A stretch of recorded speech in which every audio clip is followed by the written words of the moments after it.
नमस्ते दोस्तों, आपका हमारे YouTube channel beginners approach to stock market में स्वागत है। तिमाही नतीजे आने शुरू हो गए हैं, यानी Q3 FY 25 के रिजल्ट्स आने शुरू हो गए हैं। अब आपको थोड़ा ज़्यादा ध्यान देना चाहिए, ज़्यादा समय देना चाहिए सीखने के लिए, क्योंकि Q3 के रिजल्ट्स अब लगातार आएंगे।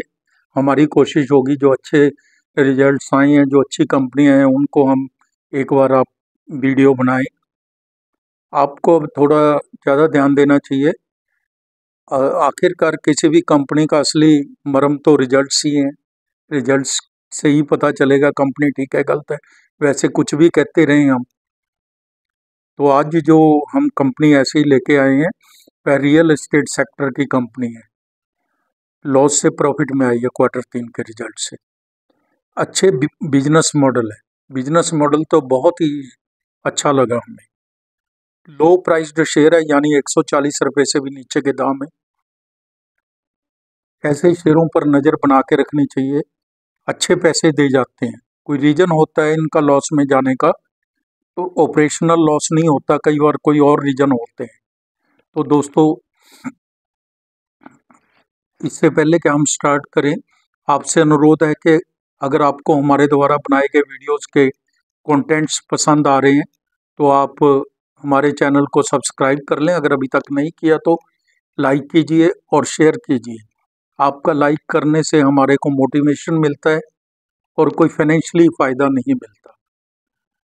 Equinox India developments limited, equinox India developments limited, equinox India developments limited के शेयर पर बात करेंगे। इसको मैं कमेंट सेक्शन में भी बता दूंगा आपको। The company has presence in residential real estate developments from affordable to premium and upper luxury space. It mainly focused on the construction and development of residential, commercial and SEZ projects across the Indian metro cities. Geographically, the company's strategic focus in the key markets of MMR, Maharashtra municipal corporation वाली है ये, Mumbai corporation में आती हैं ये, and NCR regions Poona वगैरह की बात कर रहे हैं ये। कंपनी के पास 6 शहरों में कुल 16 प्रोजेक्ट्स हैं, जिनकी निर्मित क्षेत्रफल 12.3 मिलियन वर्ग फीट है। 10.5 आवासीय है, 1.8 कमर्शियल है। बिल्कुल क्लियर बता रहे हैं ये। भूमि बैंक अगर इसके पास देखें तो कंपनी के पास 31 मार्च 24 तक मुंबई, एनसीआर और चेन्नई में अकेले कुल 3200 एकड़ भूमि बैंक है। सभी सूचीबद्ध खिलाड़ियों में इसका सबसे बड़ा भूमि बैंक है। असेट्स लाइट मॉडल पर ध्यान केंद्रित करने की रणनीति के तहत कंपनी ने अपने अधिकांश परिसंपत्तियों का विनिवेश कर प्राप्त बिक्री से आय प्राप्त करके ऋण कम किया है। ऋण तो काफ़ी कम हो गया, शायद ये ऋण मुक्ति हो चुकी है कंपनी ने 24 अप्रैल को 703 करोड़ रुपए में अम्बेसी ग्रुप से 3 संस्थाओं और 1150 करोड़ में कंपनी ने ब्लैकस्टोन रियल एस्टेट फंड से एक संस्था का अधिग्रहण किया है। कुछ संस्थाओं का अधिग्रहण कर रही है, निवेश कर रही है। असेट्स लाइट असेट्स अपनी नीति के अंतर्गत, जिसमें यह है दूसरों के साथ मिलकर काम करती है। वित्त वर्ष 24 तक 7 मिलियन वर्ग फुट के बिक्री योग्य क्षेत्र वाली 5 परियोजनाएं चल रही है। इनका कुल टोटल 3707 करोड़ है। कंपनी का फोकस है वित्त वर्ष 25 में पहली छमाही में स्काई फॉरेस्ट और ब्लू को पूरा करना और उनसे बाहर निकलना। पनवेल, ठाणे और गोल्फ सिटी निर्माण में नए सिरे से निर्माण गतिविधियों पर ध्यान केंद्रित करना। वित्त वर्ष लॉस होने की वजह से सारा हिलजुल हो गया ना कंपनी का। वित्त वर्ष 25 में दूसरी छमाही में नई परियोजनाओं को लॉन्च करना और प्री लॉन्च करना और प्री सेल्स को बढ़ावा देना है। तो दोस्तों, ये इसका बिजनेस मॉडल है जो काफ़ी अच्छा है। किसी भी तरह की कोई कमी नहीं है इसमें। मार्केट कैप 8,412 करोड़ का है।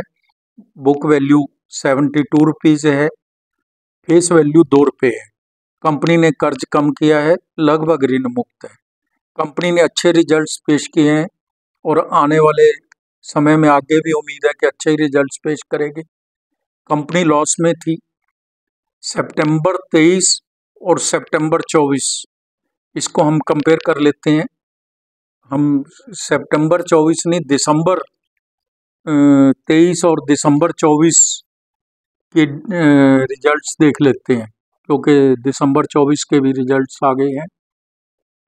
तो दिसंबर 24 को 278 करोड़ की इसकी सेल है, जो पहले 101 करोड़ थी सेल दिसंबर 23 के अंदर। ओपीएम -33% था, जो अब 1% है। नेट प्रॉफिट -38 करोड़ था, जो अब 22 करोड़ प्रॉफिट है। FY 23, FY 24 और TTM 30 के भी रिजल्ट्स देख लेते हैं। 587 करोड़ की सेल थी FY 23 में, FY 24 में 414 करोड़ की हो गई और 933 करोड़ की 30 को हो गई। ओपीएम -61% था FY 23 में और 103% माइनस था FY 24 में और TTM 30 था 37% माइनस। नेट प्रॉफिट 608 करोड़ का घाटा था FY 23 में, FY 24 में 1038 करोड़ का घाटा था और अब 284 करोड़ का घाटा है 30 तक। सिर्फ दिसंबर में ही आई है प्रॉफिट में, इससे पहले तो लॉस में थी। शेयर कैपिटल 127 करोड़ है, रिजर्व 4440 करोड़ है, बोरिंग 366 करोड़ की है, इन्वेस्टमेंट 15 करोड़ की है। ठीक है, रिजर्व भी ठीक है, शेयर कैपिटल भी ठीक है, बोरिंग भी ठीक है, नाम मात्र की है, वो भी खत्म ही हो चुकी है अब। इन्वेस्टमेंट 15 करोड़ है। प्रमोटर्स के पास 0% की इक्विटी है। FII 30.14% है और DII के पास 5.2% की है। FII के पास 30.14% की इक्विटी का होना बहुत बड़ी बात है। ये भी हो सकता है कि ये प्रमोटर्स ही हों, फॉरेन में रहते हों। DII 5.2% है। पब्लिक के पास 64.75% की इक्विटी है। दाम 132 रुपये है। 52 भी हाई एंड लो 164 रुपये और 93 रुपये है। कंपनी लॉस में थी। सेक्टर P 105 है, तो P इसकी तो P क्या बताएंगे जो लॉस में थी। 3 महीने में 9% और 1 साल में 29% का रिटर्न दिया है, बहुत हैवी लॉस में होने के बावजूद। कंपनी ने एक्सचेंज फाइलिंग में जानकारी दी है, वित्त वर्ष 25 की तीसरी तिमाही में कंपनी घाटे से मुनाफे में आई है। बकायदा इसने BSE एक्सचेंज में फाइलिंग की है। कंपनी को -38 करोड़ यानी कि 38 करोड़ का लॉस था, जिसकी जगह पर 22 करोड़ 10 लाख का प्रॉफिट हुआ है। यानी कि दिसंबर 23 में 38 करोड़ का लॉस था, जो दिसंबर 24 में 22 करोड़ 10 लाख का प्रॉफिट हुआ है। कंपनी की सेल भी काफ़ी ज़्यादा बढ़ी है। वित्त वर्ष 24 में कंपनी ने एक विदेशी सहायक कंपनी ब्रेन मार्क्स लिमिटेड में 629 करोड़ का लॉस प्रोविजन के कारण असाधारण लॉस किया था।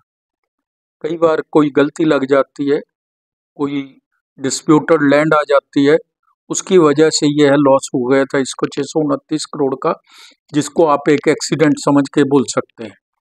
बिजनेस मॉडल ठीक है, कंपनी लॉस से प्रॉफिट में आई है। 165 के लक्ष्य के लिए अपने वॉच लिस्ट में रखना चाहिए। हमारे लोगों का अनुमान है 165 तक जल्दी जा सकता है, बाकी मार्केट पे डिपेंड करता है। रियल सेक्टर का शेयर है, इतनी जल्दी तो नहीं ये बढ़ते, लेकिन फिर भी ठीक लग रहा है। तो आप अपने वित्तीय सलाहकार की राय लेके इसमें थोड़े बहुत शेयर अगर खरीदना चाहे खरीद सकते हैं।